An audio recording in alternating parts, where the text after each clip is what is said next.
Aquí comienza Paralímpicos, el podcast del Comité Paralímpico Español, con David Blay. ¿Qué tal, amigos, amigas? Felices fiestas, tanto si estáis escuchando esto justo antes de que finalice el año, como si lo hacéis cuando hemos comenzado ya 2026. Podría ser este un programa, como es siempre, tremendamente agradable, pero hay algo en lo que queremos fijarnos. Comenzaba el mes con la aprobación por parte de la Asamblea General del Comité Paralímpico Español del Plan Estratégico desde 2025 hasta 2032, que va a marcar la agenda paralímpica hasta la cita de Brisbane, así como el presupuesto de los próximos años y algunos asuntos relevantes relacionados con los Juegos Paralímpicos que vamos a vivir en Milán Cortina en 2026. Pero durante el mes, durante estos 30 días, nos sacudió una circunstancia que creíamos que ya no ocurría, al menos en una sociedad avanzada como la española, y es el hecho de haber menospreciado verbalmente a una persona con discapacidad que además tiene una larguísima trayectoria y una de las mejores en los últimos años también en el deporte paralímpico, como Kini Carrasco. Para todas aquellas personas que no conozcan la circunstancia, Kini, que ha concurrido con el Partido Popular a las recientes elecciones de Extremadura, decidió presentar su candidatura para intentar apoyar a las personas con discapacidad desde los órganos de gobierno. Y hubo algunas personas que decidieron menospreciarle verbalmente, hablando de un minusválido vendido por unas siglas políticas. Independientemente del cariz ideológico que tenga cualquier persona, en un mundo en el que, por ejemplo, hemos visto a Fiona Pinar, una deportista paralímpica, en una lona gigante delante de la plaza por la que más personas pasan en España, como es Callao en Madrid, no es que nos parezca increíble, es que nos parece absolutamente inverosímil estar viviendo una situación de estas características. Ojalá, con el papel que va a protagonizar Kini en los próximos años dentro del gobierno extremeño, tenga la posibilidad, como mínimo, de concienciar a la sociedad de que hoy no cabe de ninguna manera un comportamiento de estas características. Bienvenidos y bienvenidas al podcast oficial del Comité Paralímpico Español, en el que damos paso ya a historias mucho más bonitas, pero donde no queremos olvidar que no todos los terrenos están conquistados todavía.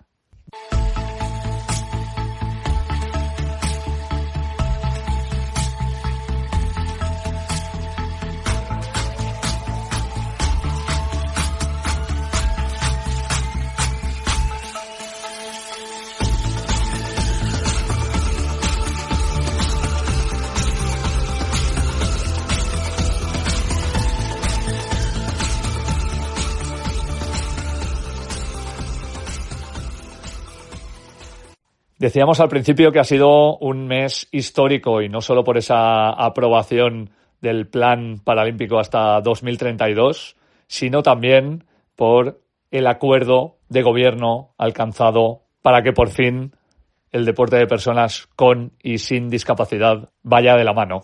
Nos lo va a contar con todo detalle Isabel Domínguez. ¿Qué tal, David? El deporte de personas con discapacidad termina el año 2025 con una gran noticia, y es que el Comité Paralímpico Español formará parte, junto con el Comité Olímpico Español y el Consejo Superior de Deportes, del futuro Comité Ejecutivo del Deporte Español, anunciado por Pedro Sánchez. Este nuevo órgano, según explicó el presidente del Gobierno, estará destinado a la coordinación entre entidades. Va a desarrollar su labor en el marco del Consejo Superior de Deportes en tareas de planificación, de dirección de líneas estratégicas al servicio de nuestras federaciones y también de nuestros deportistas. Por tanto, creo que es muy importante, muy relevante este avance que hoy estamos anunciando de crear este Comité Ejecutivo del Deporte Español, donde los tres principales entes, las tres principales instituciones van a tener un papel muy relevante a la hora de planificar, desarrollar y materializar las políticas del deporte español en el corto, en el medio y en el largo plazo. Ponemos por encima de todo los intereses del deporte español para trabajar juntos, hacerlo en equipo y, sobre todo, dar el protagonismo que merecen a sus principales actores y actrices, que son nuestros deportistas. Este nuevo consejo, además, sitúa al mismo nivel a las personas con y sin discapacidad en la toma de decisiones. Este consejo comparte además otra convicción profunda que me gustaría compartir con todos ustedes, y es que el deporte olímpico y el deporte paralímpico caminan y avanzan de la mano. España en esto no vuelve atrás. No existe un deporte A y un deporte B.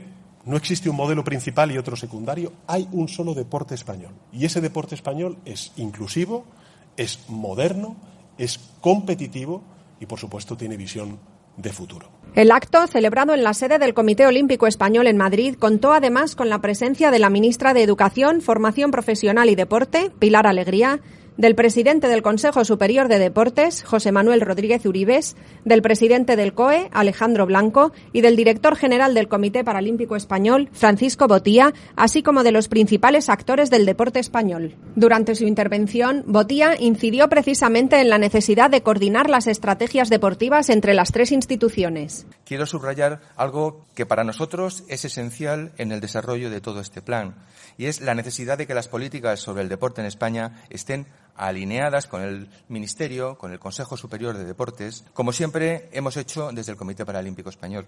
En nuestra opinión, para que el sistema funcione, necesitamos marcos estables de planificación y de decisión compartida en el que podamos sumar al Consejo Superior de Deportes, al Ministerio, el conocimiento y la experiencia del Comité Olímpico Español, del Comité Paralímpico Español. Necesitamos que las grandes decisiones del país en materia deportiva incorporen desde el inicio la visión y la necesidad del deporte paralímpico.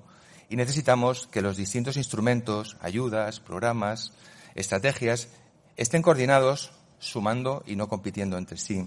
Además, Botía incidió en la importancia del deporte como motor de transformación social. El eje central de nuestro plan es una idea muy sencilla, pero también muy poderosa, y es que el deporte sea una palanca fundamental para la igualdad de oportunidades y que el alto rendimiento no sea un fin en sí mismo, sino un motor para transformar la sociedad y hacerla más inclusiva. Nuestra misión es liderar este movimiento, acompañar a los deportistas hacia la excelencia, pero al mismo tiempo generar también un impacto social positivo y duradero. Por eso, cuando hoy hablamos de futuro del deporte en España, no estamos hablando solo de medallas, estamos hablando de cómo queremos que vivan, estudien, trabajen, participen en la sociedad las personas con discapacidad, de qué referentes les vamos a ofrecer y qué valores queremos que se identifiquen con la palabra España. Siempre hablamos de las becas ADOP, afortunadamente, porque permiten a muchos y a muchas atletas jóvenes poder enfrentarse de manera profesionalizada a la vida deportiva que les tiene que llevar a unos futuros Juegos. Pero no solo ese plan está ayudando en la vertiente monetaria, también ofrece esa dualidad de la que hemos hablado en algunos momentos y que permite una formación aún estando en activo. De esta doble cara de los deportistas nos habla en esta edición Álvaro Gavilán. Muy buenas, David, ¿cómo estás? Yo encantado de saludarte en el último podcast del año. Y en esta ocasión tampoco te traigo un deporte, sino que vamos a hablar de otro elemento muy importante para los deportistas paralímpicos. Vamos a hablar de estudios y de formación, en este caso del programa de becas de la Fundación Iberdrola España. El Comité Paralímpico y la Fundación Iberdrola España llevan colaborando juntos desde 2008 y estas becas se otorgan a deportistas beneficiarios del Plan ADOP y se centran en formación universitaria de grado, de máster, en formación de idiomas, en formación en nuevas tecnologías o en cursos especializados que puedan ser de mucha importancia para los deportistas. En esta ocasión han sido 6 los beneficiarios: Miguel Ángel Navarro, Ariadna Edo, Susana Rodríguez, Nuria Márquez, María Delgado y Andrea Migueles.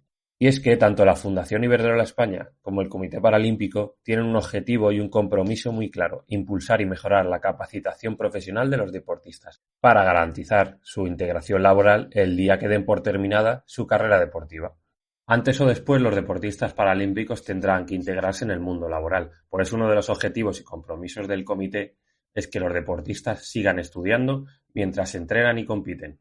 Así que nada, David, no te entretengo más, que sé que se te juntan cumpleaños y fiestas en estas fechas. Te deseo unas muy bonitas fiestas y un bonito 2026. Hasta luego.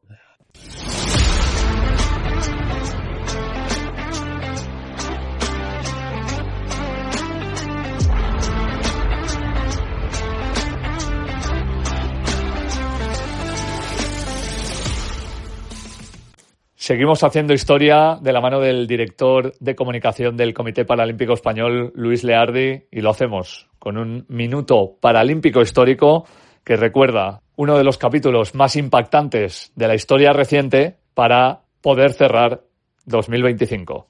Una de las muestras más palpables de que la inclusión en el ámbito del deporte de alto nivel es hoy una realidad es el número de deportistas con discapacidad que viven y entrenan en los centros de alto rendimiento de toda España en igualdad de condiciones que el resto de sus compañeros. Esa cifra se sitúa en torno al centenar y, por ejemplo, en los Juegos Paralímpicos de Tokio 2020, los deportistas procedentes de estos centros supusieron el 35% de los participantes del equipo nacional y lograron el 30% de las medallas españolas. Pero como todo en el mundo paralímpico, esta situación actual es fruto de una evolución vertiginosa en los últimos 20 años. A principios de la década de los 2000, la cifra de estos deportistas en centros de alto rendimiento era sencillamente cero. Aunque se tienen antecedentes de deportistas sueltos como Rubén Álvarez de atletismo en el CAR de Sant Cugat para preparar los Juegos de Barcelona 92 o el nadador Francisco Segarra en el CAR de Madrid a principios de los años 2000, el primer gran punto de inflexión llega a mediados de esa década con la puesta en marcha del Plan ADOP. Así, en el año 2006, el entonces secretario de Estado para el Deporte, Jaime Elisabetsky, ya sacaba pecho afirmando que 37 deportistas paralímpicos estaban integrados en esa temporada en centros de alto rendimiento y de tecnificación deportiva. En 2011, esta cifra se situaba ya en más de 60 deportistas y siguió evolucionando hasta llegar a la situación actual, en la que además de la incorporación masiva de deportistas paralímpicos en los CARES y CTDs, se está dando un paso más con la creación de centros especializados en deporte paralímpico, tales como el Centro de Alto Rendimiento de la región de Murcia, el Complejo Deportivo del Hospital Nacional de Parapléjicos de Toledo o el Centro Inclusivo de Tecnificación Deportiva Javier Imbroda en Málaga. En nuestro paso mensual por el apartado médico queríamos hacer coincidir la Navidad con la nutrición y por eso le hemos pedido a la responsable jefe del Servicio de Nutrición del Comité Paralímpico Español, Lorena Aira, unas palabras sobre por qué, independientemente de que seamos deportistas de élite o no, pero sobre todo si practicamos deporte, no debemos culpabilizarnos y sí disfrutar de lo que vamos a vivir en las fiestas navideñas. Cuando llega diciembre, muchas personas empiezan a sentir miedo a engordar, a perder lo conseguido, a estropearlo todo, ¿no? En Navidad. Y lo primero que me gustaría dejar claro es que estamos hablando de 3 o 4 días señalados, no de un mes entero de descontrol. Nuestro cuerpo al final no cambia por unas comidas especiales, cambia por lo que hacemos de forma repetida el resto del año. Entonces, comer diferente unos días no anula un estilo de vida saludable. Así que para la mayoría de las personas mantener una rutina habitual es más que suficiente para que no haya ningún problema. Hablo de seguir con los desayunos y las comidas habituales de los días no festivos, de mantener el movimiento diario o los entrenamientos, ¿no? Y de algo que solemos olvidar mucho en invierno, que es la hidratación. Al final, hidratarse ayuda más de lo que pensamos a la digestión, al control del apetito y en general al bienestar. También es importante no caer en extremos, no ahorrar calorías antes de una comida especial ni castigarnos después, ¿no? Normalizar que una comida tenga más energía, más dulces, por ejemplo, sin dramatizar, porque al final la rutina es realmente lo que nos va a cuidar en Navidad. No podemos olvidar tampoco el componente emocional y social de la Navidad. La comida en estas fechas es vínculo, es tradición, es disfrute. Comer con culpa resta más bienestar que el alimento en sí. Por eso me gustaría mucho hablar de comer sin culpa y de comer consciente, ¿no? Comer consciente en tomarte tu tiempo, en disfrutar cada bocado, escuchar cuando estás satisfecho o saciado y parar ahí. Y si un día pues comes más, no pasa nada, ¿no? No hay que castigarse ni compensar después. Simplemente vuelves a tu rutina en la siguiente comida o al siguiente día y ya está. Esta flexibilidad al final también es salud. Ahora bien, hay personas a las que este mensaje no les tranquiliza del todo y necesitan herramientas mucho más concretas y eso también es totalmente válido. Antes de las comidas, pues algo útil es llegar con hambre moderada, no un ayuno extremo, pero bueno, recordarnos que puedo comer de todo, pero no tengo que comérmelo todo, ¿no? Luego durante la comida, pues priorizar lo que realmente nos apetece, no comer por compromiso y con presencia y elegir conscientemente. Desde la cocina también podemos cuidar mucho cómo comemos en estas fechas. No todo depende de cuánto comer, sino de cómo lo estamos cocinando. Priorizar técnicas de cocinado más ligeras y materia prima de calidad pues puede marcar también una gran diferencia. Un inciso desde el ámbito deportivo, ¿no? Cuando hay un objetivo cercano, que puede ser una competición, una prueba física, el mensaje sí que es verdad que cambia un poco. No hablamos de prohibición, sino de coherencia. Es momento de responsabilidad alineada con el objetivo personal. Entonces tenemos que ser conscientes de que nuestras decisiones en estos días también influyen en ese objetivo. Se puede disfrutar, claro, pero siendo responsables con lo que cada uno quiere conseguir. La Navidad no debería vivirse con miedo. Es un momento para disfrutar y compartir. A veces cuidarse es mantener la rutina, otras veces es soltar un poco el control y otras ser coherentes con nuestros objetivos. No hay una única forma de hacerlo, pero sí hay una clave común que siempre el equilibrio.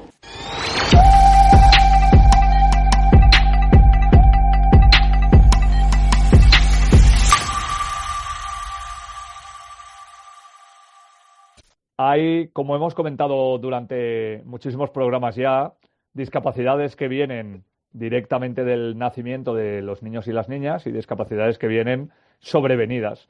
Y en cada momento, para un padre, para una madre, para un hermano, es difícil saber cómo actuar, porque en algunos casos es la primera vez que se tiene relación con la discapacidad y en otros, aunque se haya tenido relación indirecta, obviamente el tener que actuar sobre una relación directa cambia muchísimo las cosas. Queríamos, ya que estamos además en tiempo cercano a los Juegos Paralímpicos de Invierno, darle voz a las personas que han estado cerca de algunos y algunas de los atletas que han hecho historia para el Comité Paralímpico Español, pero también para contar, imaginaos si vuestro hijo o hija pues juega al fútbol o al baloncesto en silla o hace salto de altura, hay una reminiscencia de peligro determinado, pero si lo que hace es tirarse por laderas llenas de nieve a más de 100 kilómetros por hora, pues os podéis imaginar las posibles reticencias que se pueden tener, ¿no? Y hoy hemos querido hablar con la madre de Astrid Fina, a la que le hemos dejado dormir un poco, porque sabéis que ha sido madre también hace poco y todavía no ha regulado el ciclo del sueño de su bebé, pero yo creo que con la ayuda de su madre, como la ha tenido toda su vida, seguramente este sea otro de los retos que pueda ir superando.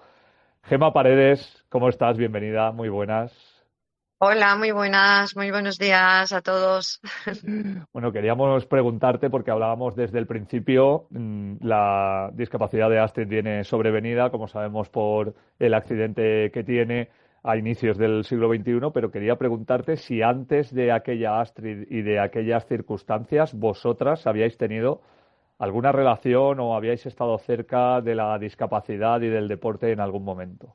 Pues no, la verdad, no teníamos ningún contacto, no conocíamos a personas que tuvieran ese mismo problema o algún otro y nos fue totalmente de nuevo, desconocíamos todo. Además, el proceso de Astrid no es inmediato, también ella arrastra desde el accidente una serie de molestias hasta que decide operarse y amputar esa parte en la que lo había pasado mal y resulta que es justo cuando tomas esa decisión que parece la más difícil, el momento en el que vas hacia arriba. Te quiero preguntar por esos momentos, ¿no? Para no tener que rememorar siempre lo que fue el accidente. ¿Cómo es también esa transición hacia la Astrid con discapacidad y sobre todo cuándo entra el deporte en vuestra vida? Bueno, el deporte entra en nuestra vida, tanto en de ella como en la mía, una vez tuvo la amputación. Antes no había tenido ningún contacto con el deporte, si no iba al gimnasio, sí que hacía alguna cosa, pero nada de deporte. De golpe, pues entró en el equipo español de snowboard y la verdad que fue un cambio muy, muy fuerte porque es que al menos yo no me lo creía. Pensaba que pasaría unos días, que lo probaría y que, bueno, que al final pues lo dejaría porque es que no tenía ningún contacto con la nieve ella. Yendo encajando todo un poquito, poco a poco, porque es un cambio también fuerte. ¿Cómo es ese primer contacto con la nieve? Es decir, ¿por qué la nieve? ¿Cómo llegáis a ella? ¿Cómo llegáis también a pensar que Astrid podría tener por lo menos, si no una carrera, obviamente, sí la capacidad de poder a través del deporte realizarse de una manera diferente a cuando no tenía esa discapacidad. Tenía un amigo que era profesor de snowboard y le comentó que si quería probarlo.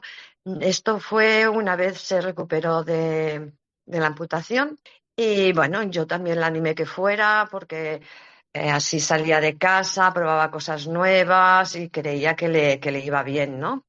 No teníamos ni idea de si podía hacerlo, si no podía hacerlo, pero bueno, ella tenía ganas de comerse el mundo en ese momento. Cualquier cosa que le decían, allí estaba. Tenía una muy buena actitud y pensé, bueno, pues será una manera también de que conozca cosas nuevas. Y nada, estuvo 3 días con su amigo practicando y conociendo un poco el snowboard, pero se volvió a casa. Y bueno, la llamaron que hacían pruebas para el equipo nacional. No sabía qué hacer ella, digo, ¿cómo me voy a presentar si no tenía ni idea, sino 3 días simplemente de probar la nieve? Y bueno, pues mira, así conocimos las dos la nieve.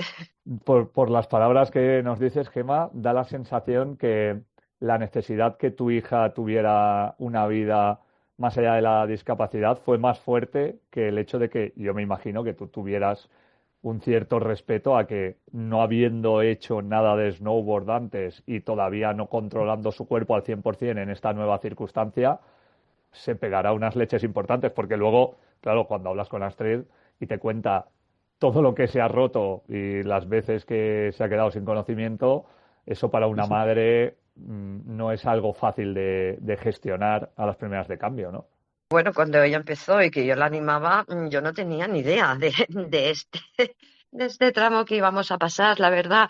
Supongo que lo hubiera visto de otra manera, pero como no conocíamos ni el estado de ella, ni el deporte en sí, pues bueno, yo pensaba que se iba a divertir y simplemente poco a poco lo hemos ido superando y ella quería seguir y quería seguir y cuando ha tenido la pérdida de conocimientos para mí ha sido muy duro, pero ahí estaba, a su lado, no podía hacer otra cosa. Ella no quería dejarlo y yo pues bueno, la apoyaba en lo que podía, porque a veces le decía, déjalo, déjalo, pero era más la ilusión que ella tenía y las ganas de vivir que otra cosa. ¿Y cómo recuerdas tú la primera vez que vas a ver a tu hija a una competición? ¿Cuál es? Porque entiendo que hay desde un desconocimiento, por no haberla visto nunca, a no saber tampoco, que no veníais del mundo de los deportes de invierno, qué es lo que te ibas a encontrar, no saber cómo iba a gestionar ella todas esas circunstancias. ¿Tienes el recuerdo vívido de esa primera vez que la ves sobre una tabla? Sí, la primera vez, la verdad, no se me va a olvidar nunca. Sé que había visto algún reportaje que le hacían, porque, bueno, claro, la grababan y tal, y sí que había visto alguna cosa, pero en directo yo personalmente no podía ir a sus pruebas ni a sus competiciones porque trabajaba y me era imposible. La primera vez que fui, la verdad que sufrí muchísimo. Aparte, hubo un accidente, por desgracia, de un compañero extranjero, no era del equipo de ella ni nada, pero claro, yo lo viví en directo y aquel momento fue decir, coge tus cosas y vente para casa. Se acabó. Lo que pasa que, bueno, mira, poco a poco se va asumiendo y si ves que es más la alegría que tiene y la normalidad que le dan a todo, eso influye más que otras cosas. De buen principio sí que sufres y siempre estás pensando que qué le va a pasar, pero es más fuerte lo que ellos viven que mi sufrimiento, la verdad. Bueno, hay un sufrimiento de madre y hay un sufrimiento que Astrid ha contado muchas veces de hija, de estar lejos de la familia, de perderse muchas cosas, de estar en soledad, sí, de llegar a un objetivo como el de una medalla, pero tener un tránsito en el que te preguntas a veces si vale la pena. Ella ya ha contado cómo se sentía, pero tú al no perder, pero sí no tener tan cerca de manera tan sistemática a tu hija, ¿cómo gestionaste esos momentos? Bueno, pues también hubo de todo, ¿vale? Momentos que yo le insistía, no lo dejes, tienes que seguir adelante. déjalo cuando estés convencida, porque sé que al principio quería dejarlo, ¿no? Por eso, por la soledad que tenía, porque no podía estar con la familia, no veía a los amigos, nos veíamos una vez al año, dos, cosas muy, muy rápidas de un fin de semana y solo por teléfono y videollamadas. Ya no nos veíamos más, ni con sus amigos, ni eso siquiera. Ella hubo una temporada al principio de todo que quería dejarlo y yo insistí mucho en que no lo dejara porque después se arrepentiría. Que cuando estuviera convencida del todo, yo sería la primera que la apoyara, pero porque estaba sola, no, que tenía que vivirlo. Y bueno, me hizo caso y al final, bueno, el resultado fue bueno. Y yo creo que le ha dado más alegrías el deporte que otra cosa. Así que es muy cansado, muy sacrificado, pero yo valoro lo que ella ha podido vivir, que si se hubiera quedado en casa no lo hubiera vivido. Y en eso siempre me tenía allí. Ahora, también hemos llorado las dos juntas, ¿eh? Eso por descontado. Y bueno, yo le he apoyado en todo lo que he podido y lo que he sabido, la verdad. ¿Cómo piensa uno en que tiene una hija sin discapacidad y de repente llega una circunstancia que nunca quieres, pero luego con el paso del tiempo empiezas a pensar si no ha sido mejor esta vida que la vida que hubiera tenido antes del accidente? No sé si esa conversación o si ese pensamiento ha salido en algún momento. Yo recuerdo hablar, por ejemplo, con deportistas como David Casinos, que perdió la vista totalmente con 20 años y decía, bueno, yo tenía un Sí. trabajo rutinario, sí, hacía deporte, pero de repente he estado en 5 juegos. No sé, al final, desde la perspectiva de una madre que nunca quiere que le pase nada malo a su hija, si dices, bueno, fue muy traumático en su momento, pero le ha llevado a una vida que a lo mejor ha sido más plena de la que hubiera tenido como una vida normal. No sé si eso lo has pensado en algún momento. Sí, claro, claro que lo he pensado y lo hemos pensado las dos. La verdad es que sí, yo estoy convencida de que, yo no sé si hubiera sido mejor o peor, pero desde luego estoy convencida de que no hubiera vivido todo lo que ha vivido gracias al deporte y bueno, no sé si gracias al accidente o no, la verdad es que no quiero dar las gracias porque daría cualquier cosa para que no hubiera pasado, pero ya que ha pasado, su vida cambió totalmente. No tenía nada que ver la vida que ella llevaba con el deporte y la que está llevando ahora, claro, con la anterior. No hubiera visto tantas cosas, no hubiera conocido tanta gente. Ella también tenía un trabajo rutinario que le gustaba muchísimo, pero también era un trabajo rutinario que de casa al trabajo, del trabajo al gimnasio, del gimnasio a casa. Sí que salía con sus amigos, pero era así, rutina, lo que la mayoría tenemos. Como madre, Como acabas de ver que tu hija se convierte en madre. ¿Qué clase de madre crees que va a ser Astrid ahora que además es incipiente, teniendo en cuenta todo lo que ha pasado? La normalización, yo creo, también de la discapacidad y el hecho de que pueda demostrar que no solo puede hacer una vida normal, sino que ha tenido una vida extraordinaria en el mundo del deporte. Bueno, yo creo que, bueno, lo está afrontando muy bien. Aparte de que ahora que es pequeño no la deja dormir, es el único problema que tiene. Pero será una buena madre, está mucho por su hijo. Yo creo que también le dará un poco de libertad y para mí, yo creo que será fantástica, la verdad. Emma, quiero hacerte 2 preguntas para cerrar. La primera es si en algún momento te has subido a una tabla o a unos esquís con tu hija. Lo has dicho al principio, no veníais del mundo de la nieve, tú has tenido que sufrir que ella se subiera, pero no sé si tú en algún momento te has atrevido. Sí, yo me he atrevido, ¿cómo no? También soy un poco echada para adelante como ella.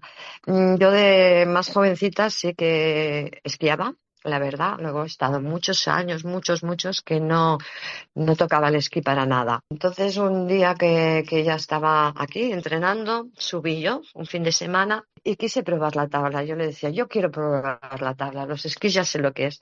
Y bueno, total, llevo un día, solo he hecho un día de snow. Al final hay una segunda parte que es tú le hiciste compañía, has querido hacer lo que ella hizo, la has apoyado, como se ha demostrado en esta conversación, y ahora hay un nene que está creciendo y que no va a ver competir a su madre, pero tiene un documental, tiene reportajes, tiene vídeos, tiene entrevistas para saber lo que hizo y quién fue. Igual que Astrid no tuvo nieve hasta que llegó el accidente, ¿cómo va a cambiar eso con el pequeño? Pues te tengo que comentar que, bueno, el niño tiene 1 año y 1 mes y este domingo nos lo llevamos a la nieve con una tabla para bebés y ya le hemos subido a la tabla. O sea, no sé lo que va a ser. Supongo que después dirá que no quiere subirse. El trineo le encanta y la tabla, pues, no sé, ya veremos a ver qué hace. Desde el primer año de vida, no hay mejor lección que tu madre haya sido una referencia en el mundo paralímpico y que ella y tu abuela te lleven a las pistas, como mínimo para compartir la pasión, que es verdad que fue una pasión no buscada a causa de un accidente, pero que ha encontrado un nivel de vida y una capacidad de disfrute muy grande durante los últimos años. Así que, Gemma Paredes, de verdad, muchísimas gracias por tu testimonio y, bueno, os damos la enhorabuena a las dos por ese nacimiento hace 1 año y, sobre todo, por lo que tiene que venir en el futuro. Ya lo has vivido con Astrid, ahora te toca vivirlo de otra manera. Pues muchas gracias, gracias a ti y a todos los que me estáis escuchando. Intentaremos vivirlo lo mejor posible. De esta manera cerramos 2025 y entramos en año de juegos. Es verdad que el impacto del invierno no es tan fuerte como el del verano, pero no deja de haber unos Juegos Paralímpicos en Milán Cortina en 2026 y de ahí también que la madre de una de las protagonistas haya versado sobre el mundo del deporte y de la nieve. A todas las personas que nos escuchan, muchísimas gracias de corazón y os deseamos un 2026 lleno de deporte, de igualdad y sobre todo de buenos propósitos.